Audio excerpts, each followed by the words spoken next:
अभी हमने आपको कोई कीमती वस्तु दे दी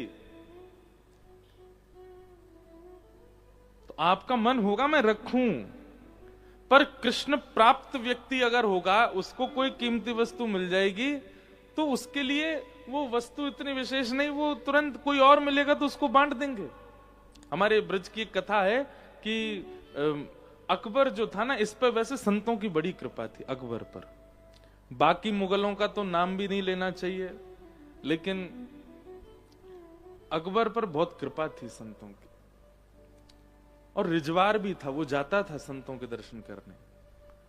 तो अकबर स्वामी श्री हरदास जी के दर्शन करने गया वृंदावन में, और जैसे ही गया तो उसके मन में पता नहीं क्या भाव आया। बड़े लोगों का एक स्वभाव हो जाता है कि वो ना सामने वाले को रिझाने के लिए केवल धन का ही प्रयोग करते हैं, उन पर भाव तो होता नहीं, उन पर और कुछ तो है नहीं, तो धन ही देते हैं। तो अकबर ने एक बहुत महंगी मणियों की और ना जाने कैसे कैसे रत्नों की माला स्वामी जी के कंठ में पधरा दी। स्वामी जी कंठ में तो पहनते नहीं थे तुलसी के अलावा, तो उसको कहा नीचे ही रख दो। तो अकबर ने नीचे पधरा दी। अब अकबर स्वामी जी को नहीं देख रहा, केवल अपनी दी हुई माला को ही देख रहा था, और वो बस ये सोचे मैं कैसे भी करके इनको बताऊं कि इस माला में एक नग कितने का है, जिससे अंदाजा लग जाए कि पूरी माला कितने की होगी।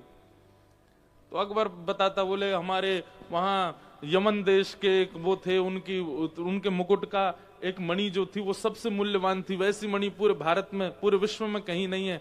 उस मणि का भी श्रेष्ठतम नग है मेरे पास, और वो नग इसमें लगा है माला में, बहुत सुंदर है, इसको पहनेंगे ना स्वामी जी कभी, और तो आनंद आ जाएगा देखने वालों को, कोई पहचानने वाला हो। अब वृंदावन तो बेचारा गांव है, यहाँ कौन जाने। वो ऐसी बातें करने लगा स्वामी जी के सामने बैठ के। बोले लेकिन हाँ, हमारे दिल्ली से अगर कोई आया और उसने स्वामी जी के पास ये माला देख ली तो वो देख करके कहेगा कि भैया अद्भुत है। स्वामी जी समझ गए। इतने में ही एक वन में से हिरण निकल करके आया, स्वामी जी के पास आकर के बैठ गया। स्वामी जी तो जब स्वर लगाते थे ना, तो सारे पशु पक्षी आदि सब अपनी जगह स्तब्ध हो जाते थे, सब सुनते थे नेत्र बंद करके स्वामी जी को।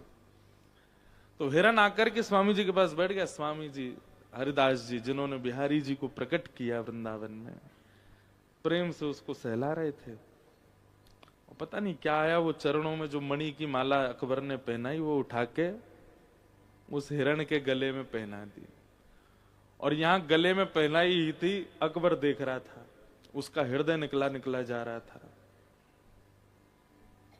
बोले आगरा खरीद लिया जाएगा, इतनी महंगी है ये, और ये देखो हिरण को पहना रहे।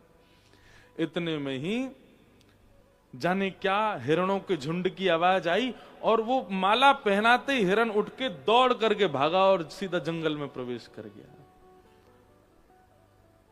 अकबर तानसेन को बोलने लगा, ये क्या हो गया, तुमको पता है कितनी महंगी माला थी, और वो उसको जानवर को पहना दी, पहन के भाग गया भीतर। अरे नहीं पहननी थी, मुझे ही वापस कर देते, अपनी किसी बेगम को पहना देता। स्वामी जी थोड़ी देर सुनते, ए सुन इधर आ, क्या बात है, बहुत देर हो गई तुझे सुनना हूं मैं, अब तू कभी मणि की बात करता है, कभी एक बात करता है, माला चाहिए तुझे तेरी वापस। अब बेचारा ना भी बोल रहा, पर मन से कह रहा दे ही दो, जानवर को पहनाने से अच्छा। तो स्वामी जी ने एक राग गाया, और जैसे ही उस राग की ध्वनि प्रकट हुई, असंख्य हिरण निकल करके जंगल से आए, और सबके गले में एक सी माला, वही मणियों की माला।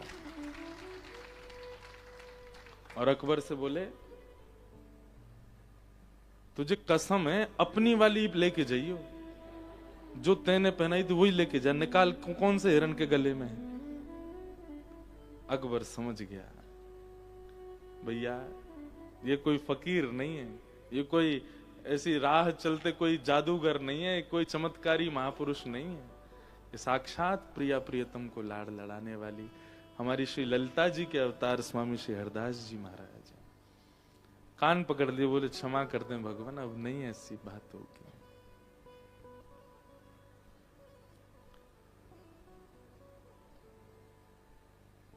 वस्तु या किसी भी प्रकार की कोई बहुमूल्य वस्तु